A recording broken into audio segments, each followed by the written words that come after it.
안녕하세요. 올랜도 킴입니다. 오늘 또 시황 분석과 더불어서 종목 분석해보는 시간을 갖도록 하겠습니다. 자, 오늘 시장을 한번 볼까 하면 다우가 1.66%, 나스닥이 1.13%, S&P 500이 1.04%, 러셀이 1.55%로 큰 폭의 하락이 있었죠. 아침장에서 상당히 많이 하락했던 이유는 트럼프 말에 지금 이제 관세 인상, 10에서 15%를 인상하겠다. 자, 그런 불확실성이 시장을 지배하면서 큰 폭의 하락했다가 그와 더불어서 조금 더 낙폭 과대했던 것이 지금 이제 다우지수를 가지고 버티고 있던 IBM 있죠. 자, IBM의 여러 가지 코드 자체가 지금 이제 우리가 AI로 다 변환이 되지 않겠는가. 자, 그런 것들. 자, 그로 인해서 지금 시장 자체가 큰 폭에 무너지는 것들이 있었다. 이렇게 보시면 되겠죠. 그 다음에 그로 인해서 러셀 같은 경우는 금리를 동결한다. 자, 그로 인해서 주가 자체가 올라가지 못하면서 거의 다가 하락되는 모양이 있었다. 이렇게 말씀을 드립니다. 자, 오늘 시장 자체를 본다면 전반적으로 많이 하락을 했는데 특별히 소프트웨어 쪽이 좀 많이 하락을 했습니다. 그 중에서 오라클 이런 것들도 많이 했죠. 자, 오라클이 또 하락했던 이유는 아무래도 마소라든지 이런 것들 오픈 AI고 좀 불협화음이 나타나고 있다. 자, 그런 데다 하락했고, 자, 거기다 소프트웨어의 또 다른 IBM의 문제로 인해서 좀 보안업체들 이런 것들이 많이 크라우드 스트라이크라든지 이런 것들이 좀 많이 하락했죠. 그래서 이것들이 또 하락의 상승을 갖다가 지금 이제 많이 억제를 시켰던 그런 모양이 있었다. 이 두 개가 상당히 안 좋았죠. 그래서 이런 것들이 불똥이 지금 금융이라든지 이런 분야로 계속해서 불똥이 떨어지고 있다. 이렇게 보시면 돼요. 그래서 IBM 주가가 오늘 상당히 많이 하락했던 모양이 오늘 장이었다. 그래서 IBM이 시장을 갖다 극폭으로 폭락시키면서 13%다 하락했죠. 그래서 지금 하락의 주도를 딱 이끌었다. 이렇게 보시면 되겠고. 그래서 테슬라도 좀 많이 하락했다가 조금 반등은 좀 일어났다. 이렇게 보시면 되겠죠.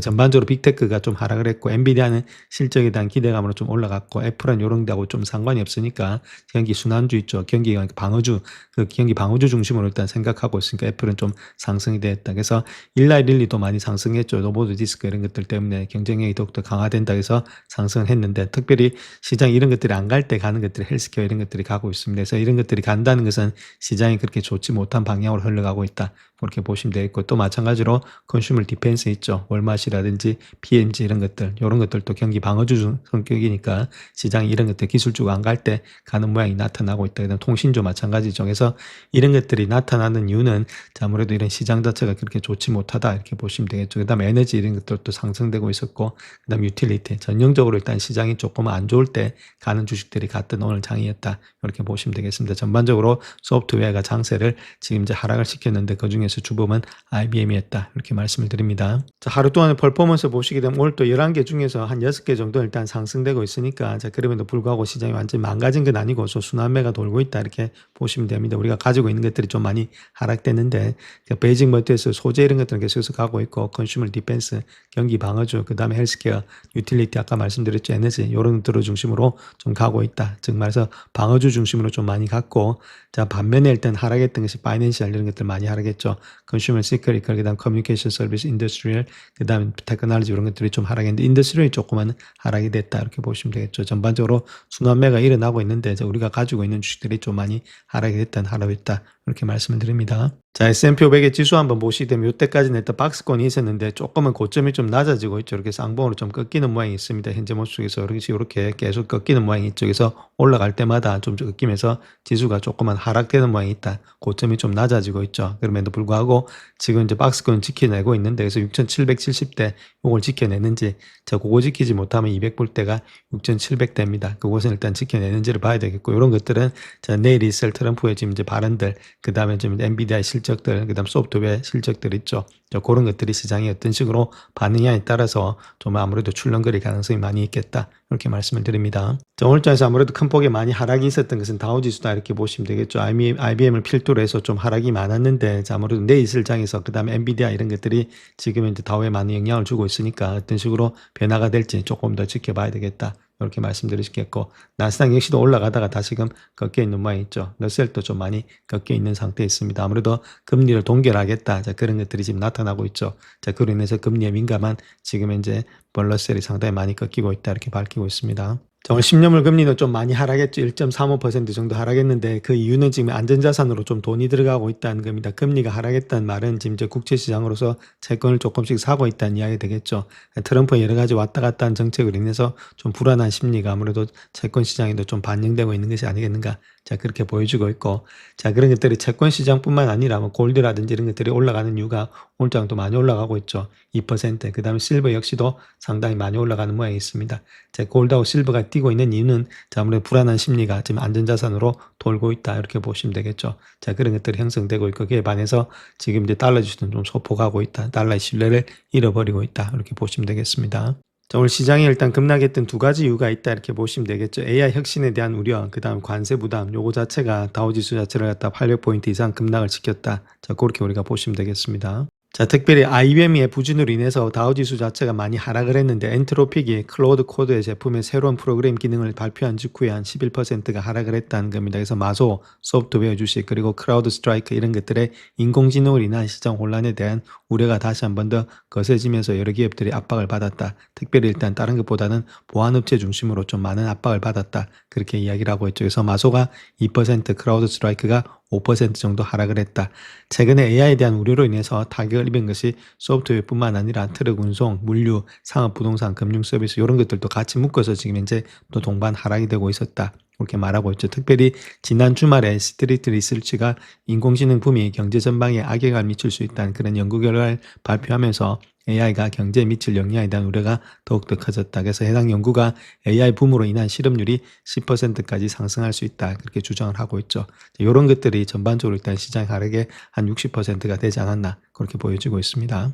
자, 그래서 이러한 논문 자체가 월가 거래장에서 소프트웨어 주식과 여행 관련 주식의 약세를 설명하는 데 인용되면서 부킹홀딩스, 아메리칸 익스프레스 이런 것들이 5%가 하락이 됐다. 그렇게 이야기를 하고 있죠. 반면에 필수 소비자와 같은 방어적인 시장 부분은 자, 양호한 성과를 보였다는 거죠. 월마트, 그다음 브록덴 캠벌, P&G 이런 것들이 3%, 2% 상승하면서 선두를 달렸다. 그렇게 밝히고 있습니다.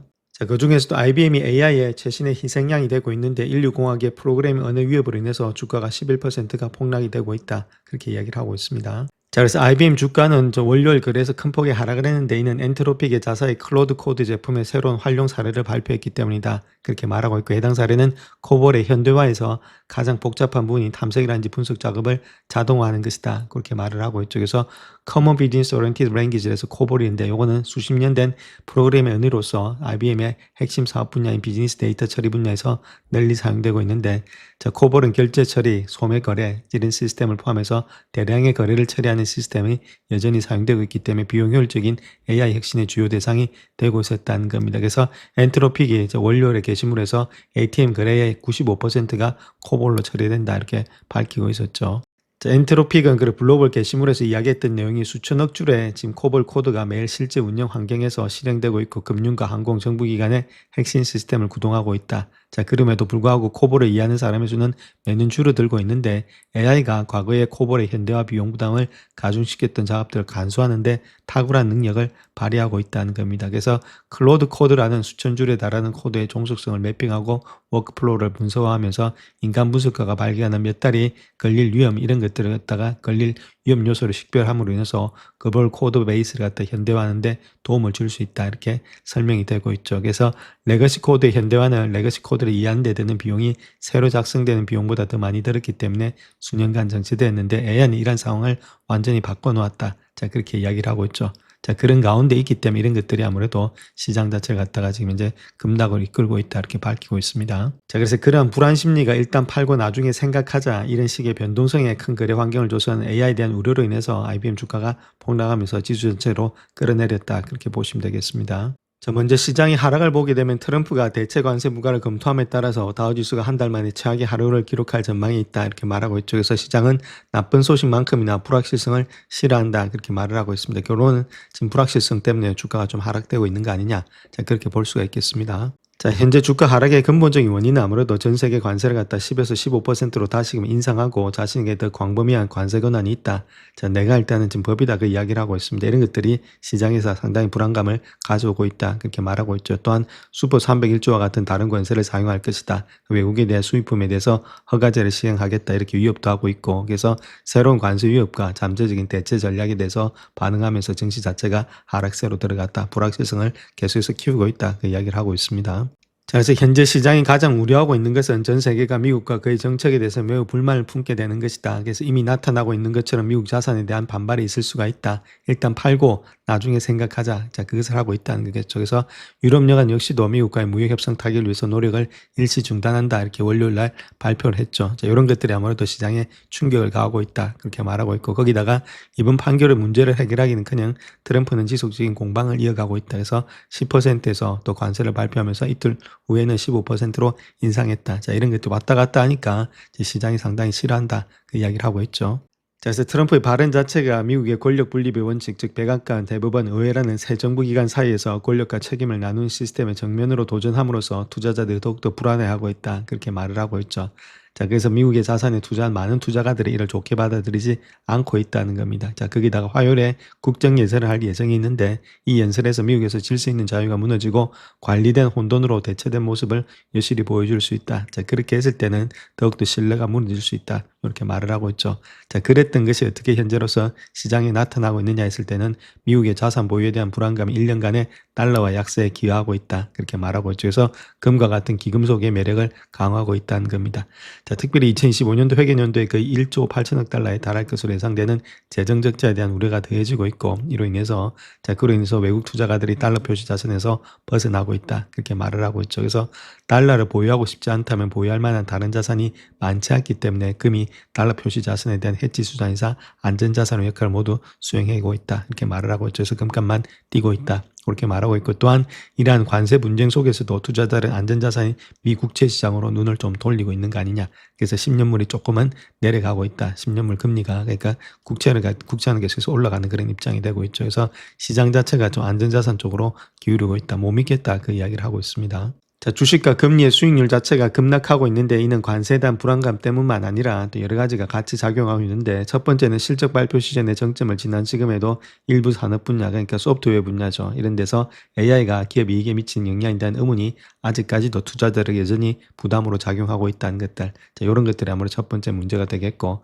자, 관세 대부분을 갖다 무효화 판결로 했는데, 자, 이로 인해서 관세 계산 방식의 변화로 인해서 개별 국가 간의 무역 간의 관계가 있다는 것들. 자, 이런 불확실성이 있다는 것들. 셋째는 이란과의 관련된 분쟁이 여전히 해결되지 않기 때문에 지정학적 위험이 높은 상태로 남아있다. 자, 이런 것들이 같이 묶어서 지금 이제 채권 수익률이라든지 주식의 가치 일단 하락하고 있다. 그렇게도 이야기를 하고 있습니다. 자, 그래서 현재 AI 불안감으로 인해서 소프트웨어 주식들이 지금 이제 크러쉬를 당하고 있는데 상당히 폭락이 되고 있죠. 그것이 2008년도 이후부터 시작해서 가장 월스트한 달을 보내고 있다는 겁니다. 지금 자체가.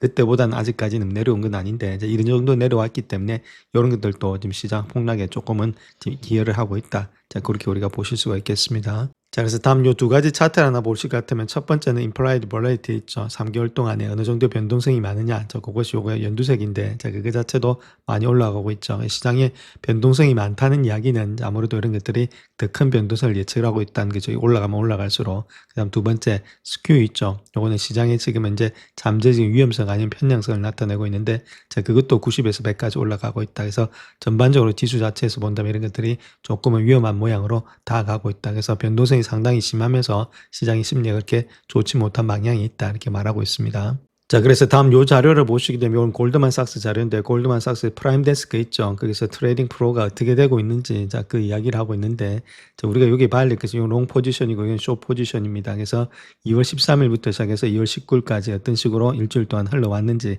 자, 그 내용을 보고 있는데, 롱에서도 일단 셀링이 있고 바잉이 있겠죠. 그래서 롱에서 지금 이제 노스 아메리카, 지금 북미 같은 경우에는 0.12 정도는 일단 롱을 갖다가 매수를 하고 있는데, 반면에 숏을 하는 포지션이 숏을 하고 있는 것은 마이너스 1.5이라서 현재 더 많이 숏을 많이 하고 있죠. 자, 그런 가운데 있는 것이 노스 아메리카다 이렇게 보시면 되겠고, 유럽 같은 경우에 있어서도 지금 이제 마이너스 1.37로서 롱을 갖다가 셀링을 많이 하고 있습니다. 그래서 셀링을 훨씬 더 많이 하고 있는 것이 노스 아메리카, 그 다음 유럽이다 이렇게 보시면 되겠죠. 그 다음에 아시아 있죠. 재팬을 제외한 아시아, 여기도 마이너스 0.17 정도 되고 있고 여기도 마이너스 1.52 정도 되고 있다 해서 아시아 역시도 많이 일단은 매도를 하고 있다. 반면에 재팬만 조금 일단 여기서 매수하고 있고 여기도 매도가 좀 적으니까 요 매수 규모가 좀 많죠. 그래서 재팬 말고는 지금 아시아 역시도 우리나라도 조금씩은 매도를 많이 하고 있는 것이 현재 기관들의 모습이고, 일단 노스 아메리카, 유럽도 계속해서 매도를 하고 있다. 그렇게 보시면 되겠습니다. 자, 현재 시장에서 가장 중요하게 보고 있는 것이 엔비디아의 중요한 가격대, 이것이 S&P 500의 지수를 가늠하는 그런 지표가 될 것이다. 아무래도 실적 발표를 앞두고 있죠. 자, 거기에 대해서 이야기하고 있는데 그 내용에 대해서 한번 살펴보겠습니다. 자, 그래서 현재 엔비디아가 S&P 500에 미치는 영향이 크다는 겁니다. 엔비디아가 지금 S&P 500 자체에서 전체 시장의 한 7%의 점유율을 차지하고 있다는 점이 상당히 고려되고 있는데, 그래서 S&P 500의 7천선을 반복적으로 테스트하면서 6,822에 위치한 100일선에서 관심이 집중되고 있다, 그렇게 말을 하고 있죠. 그래서 강세로 출발해서 강세로 유지하는 모습을 보여주고 있다면 문제가 없는데, 자, 만약에 그렇지 않고 실적도 일단은 하락이 된다면은 엔비디아 200일 이평선, 즉 173달러 부근에서 좀 주시를 해야 된다, 자, 그렇게 말하고 있죠. 그래서 173달러를 만약에 하향으로 돌파한다면은 전체 시장에는 큰 신호가 될 것이다, 그렇게 말하고 있고, 그때는 S&P 500 지수가 6,600까지도 크게 하락할 수 있다. 또한 엔비디아도 역시나 향후 몇 달 안에 150달러까지도 떨어질 수 있다, 이렇게 말하고 있죠. 그래서 현재는 엔비디아의 주가 움직임을 예의주시하는 것이 매우 중요하다, 그 이야기를 하고 있습니다. 자, 그 다음 또 엔비디아 실적 외에 또 다른 실적이 있는데, 세일즈폴스, 스노우브레이크 이런 것들이 수요일에 발표될 또 다른 실적 발표라는 겁니다. 중요한 이벤트가 될 수 있다, 이렇게 말하고 있죠. 이러한 기업들의 실적을 전망을 통해서 인공지능이 소프트웨어 산업에 얼마나 큰 변화를 가져오고 있는지를 가늠할 수 있다, 이때 자세히 봐야 된다, 그 이야기를 하고 있죠.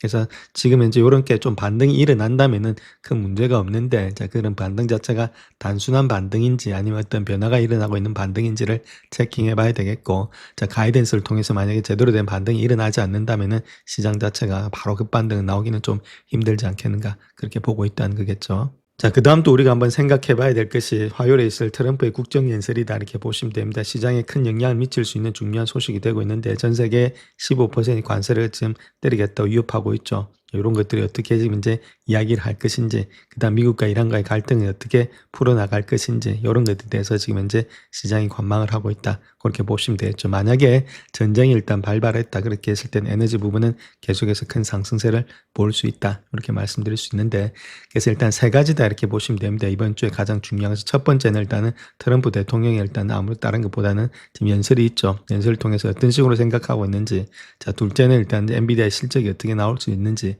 그다음 세 번째는 소프트웨어 있죠. 그런 것들의 실적, 자, 스노우브레이크라든지 세일즈폴스의 실적이 어떻게 될 것인지, 이런 것들, 요 세 가지가 아무래도 시장에서 가장 크게 이번 주에는 움직일 것으로 보여지고 있다, 이렇게 말씀을 드립니다. 자, 그 다음 또 하나의 복병이 있는데, 중국의 딥시크가 새로운 AI 모델을 출시할 예정이 있다는 거겠죠. 이로 인해서 나스닥이 증시는 또 어려운 시기를 맞이할 수 있다, 이런 복병이 또 하나 있는데, 자, 그 문제에 대해서 한번 살펴보겠습니다. 자, 그래서 그런 이유들이 어디 있느냐, 이렇게 했을 때는 중국의 AI 기업이 출시를 발표하진 않았지만은 지난주 설 연휴가 끝난 후에 곧 출시가 될 것으로 예상이 되고 있다는 거겠죠. 그래서 매년 초에 새로운 모델을 발표하고 있는데, 특히 2015년도 1월 달에는 오픈소스 추종 모델을 출시해서 높은 성능, 저렴한 비용으로 인해서 시장에 큰 파장을 일으켰죠. 그래서 2025년도 1월 27일에 나스닥 지수가 3% 하락, 그 다음 엔비디아는 17%가 폭락이 됐죠. 그래서 이런 문제를 갖다가 다시금 야기하는 거 아니냐, 자, 그렇게 볼 수가 있다는 겁니다. 그래서 딥시크 V4 출시로 인해서 시장에 또 다른 변수가 생길 수가 있다, 이렇게 말을 하고 있죠. 그 이유는 작년에도 이제 엔비디아의 칩을 사용해서 2달 만에 600만 달러도 안 되는 비용으로 모델을 개발했다, 그렇게 밝혀서 투자자들을 놀라게 한 적이 있죠. 자, 물론 이로 인해서 AI 분야 선두자리 빅테크 기업들에 대한 데이터 센터 투자에 대한 의문을 제기를 하고 있었지만은 나중에 보니까, 까놓고 보니까 뭐 그런 것들은 아니었다, 크게 문제는 없었는데, 자, 이렇게 한번 했던 것이 한 번 더 놀랄 수 있는 거 아니냐, 자, 그렇게도 의심을 하고 있다는 겁니다. 자, 그래서 2025년도 1월 27일에 딥시크 임팩트가 좀 많이 나타났다는 거죠. S&P 500 지수가 1.9% 하락했고, 나스닥 역시도 한 3.3%는 하락이 됐다, 이렇게 말하고 있죠. 또한 지금 이제 소프트웨어 이런 것들은 4.5%, 그 다음에 삭스 이런 것들 반도체도 한 5%나 하락이 됐다. 그래서 딥시크 영향이 상당히 좀 컸기 때문에 이번에도 그런 영향이 되지 않느냐, 자, 그런 우려가 있다고 이야기를 하고 있다는 거겠죠.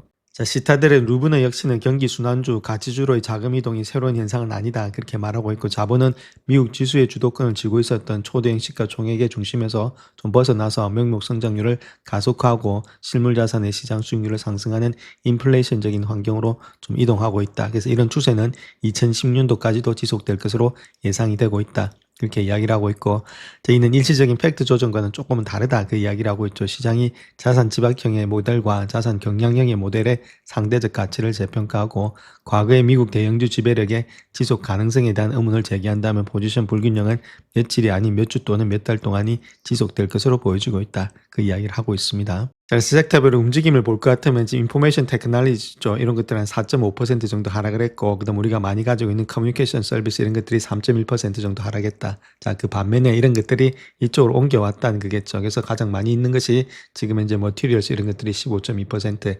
자, 그다음 에너지가 상당히 많이 가고 있죠. 19.7%. 그다음에 일단 지금 산업재 이런 것들이 12.8%. 이런 중심으로 자금 자체가 옮겨가고 있다. 자, 그런 식으로 이야기를 하고 있습니다. 자, 여러 가지 이유들에 의해서 헤지펀드들이 2010년도에 산업재에 대규모 투자를 단행하고 있다. 그렇게 말하고 있는데 그들이 가장 선호한 종목들이 있다. 그렇게 말하고 있죠. 자, 그 내용에 대해서 한번 살펴보겠습니다. 자, 그 섹터가 어디냐 했을 때는 산업재라는 겁니다. 헤지펀드에 있어서 시장에서 가장 인기 있는 섹터가 되고 있다. 그렇게 말하고 있는데, 자, 골드만삭스는 올해 초에 총 4조 4천억 달러 규모의 주식 포지션을 보유한 1000개 이상의 헤지펀드가 제출한 규제서류를 분석해 본 결과로서 대부분의 펀드가 산업재 부분에 과도하게 투자하고 있는 것으로 나타나고 있다. 그렇게 말하고 있고, 특별히 헤지펀드들이 2020년도를 앞두고 러셀 3000 지수 대비해서 산업재 부분에 대한 투자 비중을 7.34% 이상 높게 유지하면서 사상 최고치를 기록했다. 그러니까 산업재가 계속해서 올라갔다는 이유가 여기에 있다는 거겠죠. 헤지펀드는 2025년도 4분기 동안에 경기 순환업종으로 자금을 이동시키면서 산업재에 대한 비중을 371bp를 늘려서 모든 업종 중에서 가장 큰 폭의 변화를 보였다. 지금 많이 올라왔기 때문에 좀 밸류에이션이 상당히 고평가되어 있다. 이렇게 말하고 있죠. 그래서 현재까지의 투자 전략은 상당히 효과를 거두고 있는데, 연초 대비해서 14.2%가 상승하면서 같은 기간 동안에 세 번째로 높은 수익률을 기록하고 있다. 그렇게 말하고 있고, 지난 12개월 동안 산업 부분은 31.5% 상승하면서 해당 기간에 벤치마켓 내에서 가장 큰 폭의 상승을 보이고 있다. 자, 그 이야기를 하고 있습니다. 자, 그래서 그러한 회사들이 어떤 회사들이 좀 많이 들어가 있느냐 했을 땐 T1 에너지, 그 다음에 캐리어 글로벌, 그 다음 ITT 블룸 에너지, 그 다음 에버러스 컨스트럭션, 자, 요런 회사들이 상당히 많이 일단 내 포지션을 증가시켰다. 자, 그 이야기를 하고 있습니다. 자, 또한 웰스파고에서는 구글에 모여서 알파벳의 투자 의견을 상향 조정하면서 인공지능 분야에서 승자가 되기 위해서 세 가지 핵심 특징을 갖췄다. 그렇게 평가하고 있죠. 자, 그러한 이유 때문에 주가가 다시 한 번 더 시장을 능가할 가능성이 있다. 그 이야기를 하고 있고, 그래서 목표 주가를 354달러에서 387달러로서 상향 조정한다. 그렇게 말하고 있습니다. 한 22%의 상승 여력이 있고, 중립에서 투자 의견을 비중 확대로 상향 조정한다. 그 이야기를 하고 있죠. 자, 그래서 알파벳이 인공지능 분야에서 지배적인 위치를 차지할 수 있도록 하는 세 가지 특징이 있는데, 그것이 데이터 유통망 컴퓨팅 역량이다. 그렇게 보시면 되겠죠. 그래서 구글은 업계를 선도하는 역량을 바탕으로 내부적인 노력, 검색 엔진 제미나이를 지원하고, GCP 쪽에는 구글 클라우드 플랫폼을 말하고 있습니다. 이런 것들 또한 외부의 수익 창출, 광범위한 유통망, 방대한 소비자 데이터를 통해서 AI 분야에서 성자가 되기 위한 모든 요소를 갖추고 있다. 그렇게 말을 하고 있죠. 그래서 이런 것들을 통해서 알파벳이 지난해 말에 15기가와트였던 인공지능의 컴퓨터 용량을 갖다가 2028년도까지 35기가와트로 확장하려는 노력을 언급하고 있다. 그렇게 말하고 있죠. 그래서 특별히 하이퍼스케일러 같은 경우에 있어서는 컴퓨터 용량에서 제한되는 것으로 점점점 보여주고 있는데, 시장 구조가 중기적으로 지속이 된다면, 이렇게 계속해서 제한된다면은 구글은 경쟁사 대비해서 용량 우위를 확대하면서 경쟁 우위를 확보할 것이다. 자, 이런 것들이 아무래도 지금 이제 수익의 창출하로 또 이뤄질 수가 있다. 그 이야기를 하고 있죠. 또 제미나이의 수익과 또한 주가 상승을 견인하고 있는데, 자, 아무래도 지금 제미나이의 평균 반복 매출이 작년에 40억 달러에서 2017년도 말에는 120억 달러까지도 3배 이상 증가할 것으로 보여주고 있다. 이런 것들이 전반적으로 시장에서 지금 이제 인정을 받고 있다. 그 이야기를 하고 있습니다. 그래서 61명이 지금 이제 레이팅을 주고 있는데, 거기서 52명이 일단 바이든급을 주고 있고 9명이 홀드를 주고 있다. 그렇게 말하고 있고, 평균 가격은 아무래도 358불 정도가 되고 있다. 자, 그렇게 말을 하고 있죠. 자, 그런 가운데 있기 때문에 아무래도 앞으로도 더욱더 상승 여력이 있지 않나, 그렇게 보여주고 있습니다. 자, 오늘 고독자님 요청하신 노보노 디스크에 대해서 한번 말씀을 드리겠습니다. 특별히 비만 치료제 시장이 거대한 지각 변동이 좀 되지 않겠는가. 오늘 또 한 10% 정도 폭락을 했는데, 제가 그 반에서 일라일릴리는 좀 주가가 상승했죠. 자, 그 이유에 대해서 한번 살펴보겠습니다. 네, 데이터를 통해 세상의 큰 사건들을 깊이 들여다보는 시간입니다. 오늘 다룰 이야기는 정말 어마어마한데요. 바로 시작해보죠. 2026년 2월 23일. 지금 보시는 이 숫자 무려 4,750억 달러. 이게 무슨 돈이냐면요. 유럽에서 제일 잘 나가던 회사 노보노디스크의 시가총액이 단 하루 만에 정말 말 그대로 흔적도 없이 사라진 액수입니다. 이건 그냥 주식시장에서 하루 좀 안 좋았다, 이런 수준이 아니에요. 그 유명한 비만 치료제 위고비 덕분에 몇 년 동안 쌓아올렸던 그 모든 기대감, 그 프리미엄이 그냥 한순간에 전부 날아간 겁니다. 완전히 제로가 된 거죠. 아니, 어떻게 비만 치료제 시장의 왕이라고 불리던 회사가 이렇게 순식간에 무너질 수 있었을까요? 정말 궁금하지 않으세요? 이 충격적인 붕괴의 진실을 알기 위해선 모든 걸 촉발시킨 그 사건부터 따라가 봐야 합니다. 이야기는 여기서부터 시작됩니다. 바로 노보노디스크가 우리의 미래다 하고 모든 걸 걸었던 신약의 운명적인 임상시험에서 말이죠. 그 약의 이름은 카그리세마. 그냥 신약이 아니라 시잔의 판도를 완전히 바꿔버릴 그야말로 비장의 무기였어요. 이걸로 앞으로 몇 년은 거뜬히 시장을 지배할 수 있을 거라고 믿었던 거죠. 워낙 자신감이 넘쳐서 가장 강력한 경쟁 약물과 아예 1대1로 붙는 임상시험을 설계했을 정도입니다. 그런데 결과는 그야말로 재앙이었습니다. 여기 표를 한번 보세요. 이게 진짜 충격적인데 어떤 기준으로 봐도, 그러니까 어떻게 통계를 돌려봐도 노보의 신약 카그리세마가 경쟁사인 일라이 릴리의 젯바운더한테 완전히 져버린 거예요. 그냥 진 것도 아니고 애초에 이 임상시험을 설계했던 목표 자체를 달성하지 못한 완벽한 실패였습니다. 월가의 반응은요? 뭐 바로 나왔죠. 아주 차갑고 냉정하게. 이제 노보가 릴리랑 비벼볼 만한 건 가격밖에 없다. 이 한마디로 모든 게 정리됐습니다. 아시겠지만 이 시장은 효과가 1%만 좋아도 모든 걸 가져가는 승자독식 시장이거든요. 그런데 카그리세마는 나오기도 전에 2등 약물 딱지가 붙어버린 거죠. 근데 이게 끝이 아니었습니다. 진짜 문제는 따로 있었어요. 아니, 임상 하나 실패했다고 어떻게 이렇게까지 주가가 폭락할 수 있을까요? 그 이유는 회사가 이미 살얼음판을 걷고 있었기 때문입니다. 사실 몇 주 전부터 뚝딱거리던 시한폭탄이 있었는데 이번 임상 실패가 그 도화선에 그냥 불을 확 붙여버린 격이었죠. 바로 이거였습니다. 그 시한폭탄이요. 불과 몇 주 전인 2월 초에 노보노디스크가 2026년 실적 전망치를 발표했는데 시장이 완전히 뒤집어졌습니다. 왜냐? 지난 몇 년간 매년 30%, 40%씩 미친 듯이 성장하던 회사가 갑자기 내년엔 마이너스 성장을 할 거라고 발표했으니까요. 이건 정말 충격적인 소식이었죠. 도대체 왜 갑자기 마이너스 성장을 예고했느냐? 바로 이런 복합적인 문제들 때문이었습니다. 미국 정부가 약값을 강제로 깎으려 하고 주요 시장에선 특허가 곧 만료돼서 복제약이 쏟아져 나올 판이고 심지어 회사 스스로도 점유율 지키려고 가격을 깎아주고 있었으니 말 그대로 사방에서 수익성을 갉아먹는 퍼펙트 스톰이 몰아치고 있었던 겁니다. 자, 그런데 진짜 문제는 노보노디스크가 이렇게 휘청거리는 동안 라이벌인 일라이 릴리는 뭘 하고 있었을까요? 네, 그냥 전력 질주를 하고 있었습니다. 시장의 모든 걸 집어삼키면서요. 두 회사가 발표한 2020년 가이던스를 한번 비교해보세요. 이건 뭐 말이 안 나올 정도입니다. 노보는 마이너스 10% 가까운 역성장을 얘기하는데 일라이 릴리는 플러스 20%가 넘는 폭발적인 성장을 예고하고 있잖아요. 이 그래프를 보시면 그냥 한눈에 들어오죠. 한쪽은 아래로 곤두박질 치고 다른 한쪽은 하늘로 솟구치고 투자자들 입장에선 고민할 필요도 없었습니다. 자금은 순식간에 노보에서 빠져나와서 릴리로 몰려갔죠. 결국 시장은 이렇게 결론을 내린 겁니다. 아, 이제 이 게임은 둘이서 경쟁하는 게 아니구나. 한 명이 모든 걸 다 먹는 승자 독식 게임이구나. 그리고 그 승자는 안타깝게도 노보노디스크가 아니었죠. 더 뛰어난 약 젯바운드를 가진 일라이 릴리가 새로운 왕으로 등극한 겁니다. 자, 그럼 이제 어떻게 해야 할까요? 왕좌에서 끌어내려진 거인 노보노디스크는 이 위기를 어떻게 헤쳐나가려고 할까요? 그들의 계획은 이렇습니다. 한마디로 할 수 있는 건 다 해보자는 거죠.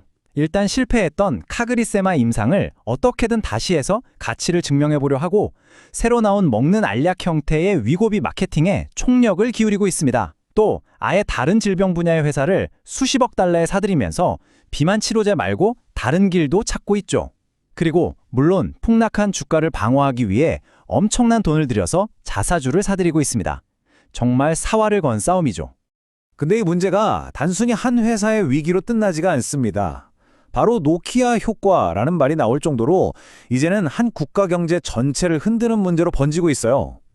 이게 무슨 말이냐면 덴마크라는 나라 경제가 노보노디스크 하나에 너무나도 많이 의존하고 있었던 겁니다. 그래서 노보가 무너지니까 덴마크 주식시장 전체가 휘청거리고 국가 경제가 위기에 빠질 수 있다는 공포감이 확산된 거죠. 예전에 노키아 하나가 휘청일 때 핀란드 경제 전체가 흔들렸던 것과 똑같은 상황입니다. 그래서 마지막 질문은 바로 이겁니다. 지금 노보노디스크의 이 추락이 그냥 잠시 주춤하는 걸까요? 아니면 정말로 왕좌에서 영원히 내려오는 그 몰락의 시작일까요? 회사는 재기를 위해 발버둥 치고 있지만 시장은 이미 새로운 승자를 선택한 것처럼 보입니다.